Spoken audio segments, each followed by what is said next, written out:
Imagine you're on a ship crossing the vast Atlantic. The year is 1915. Suddenly, without warning, a colossal explosion rips through the hull. Within minutes, the vessel is claimed by the icy depths. This wasn't a freak accident. It was an encounter with one of the most feared weapons of the First World War, the German U-boat. Today, we're diving deep into the story of Germany's U-boat campaign, a strategy that brought nations to their knees and forever changed the rules of war at sea. Before World War I, naval battles were grand spectacles of heavily armed battleships clashing on the surface.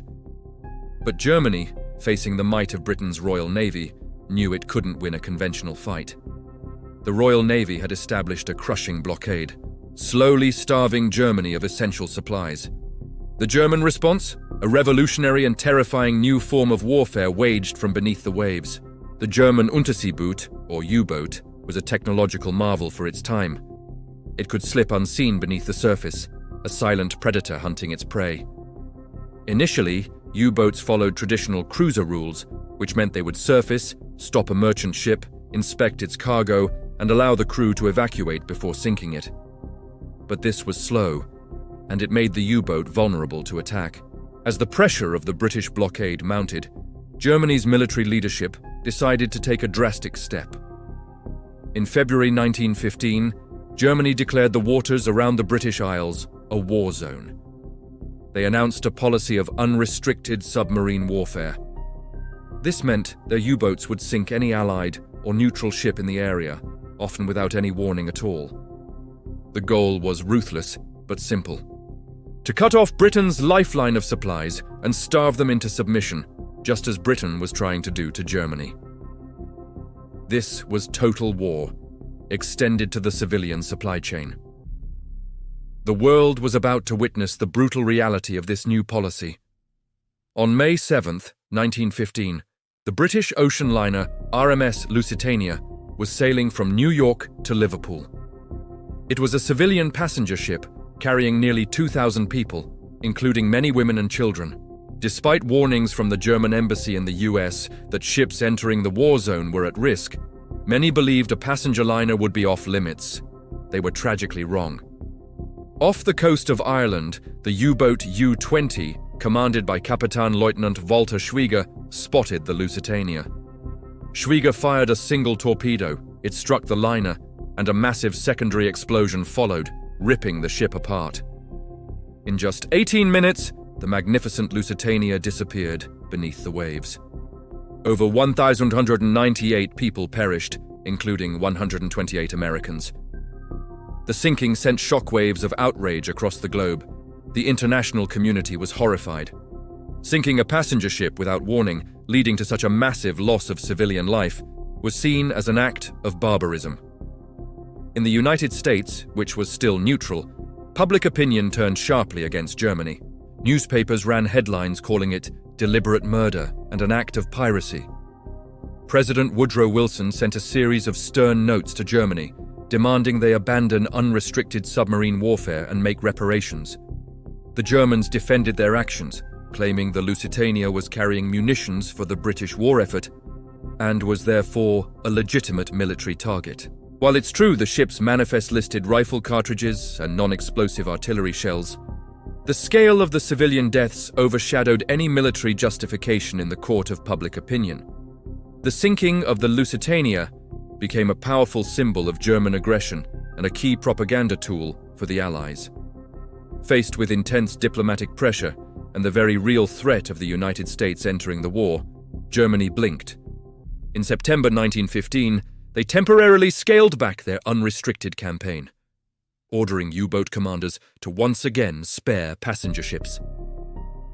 For a time, the seas became slightly safer, but the underlying strategic problem hadn't gone away.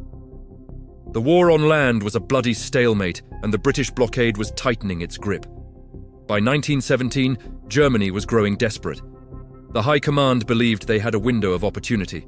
They had built more U-boats, and they calculated that if they could sink 600,000 tons of shipping per month, they could knock Britain out of the war within 6 months, before the United States could effectively mobilize and send troops to Europe. It was a massive gamble, On February 1st, 1917, Germany announced the resumption of full-scale unrestricted submarine warfare. This time, there were no exceptions. Any ship from any nation heading to an Allied port was a target. The U-boats unleashed a devastating onslaught. In the first few months, they achieved terrifying success.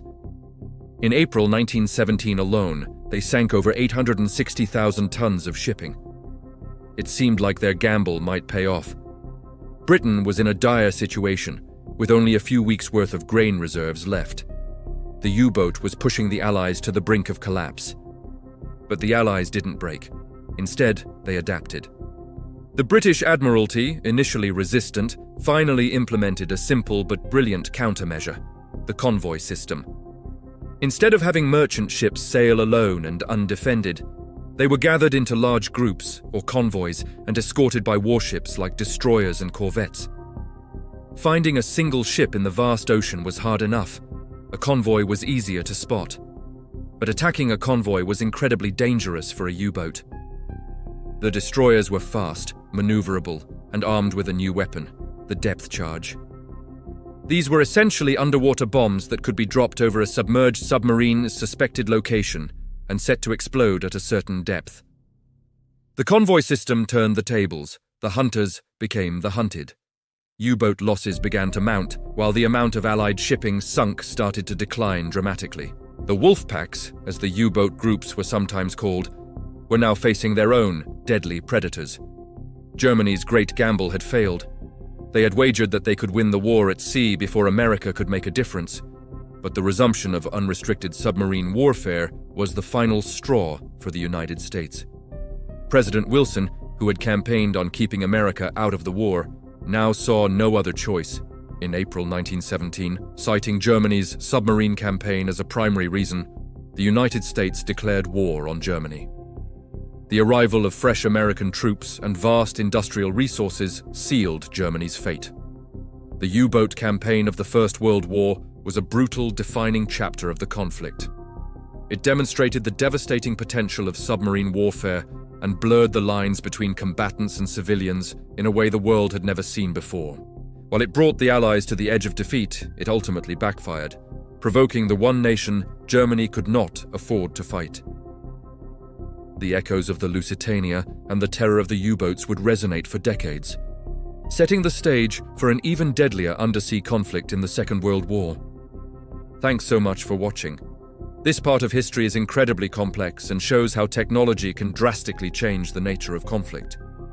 If you found this journey into the depths of WW1 naval history interesting, please hit that like button and subscribe for more deep dives into the past.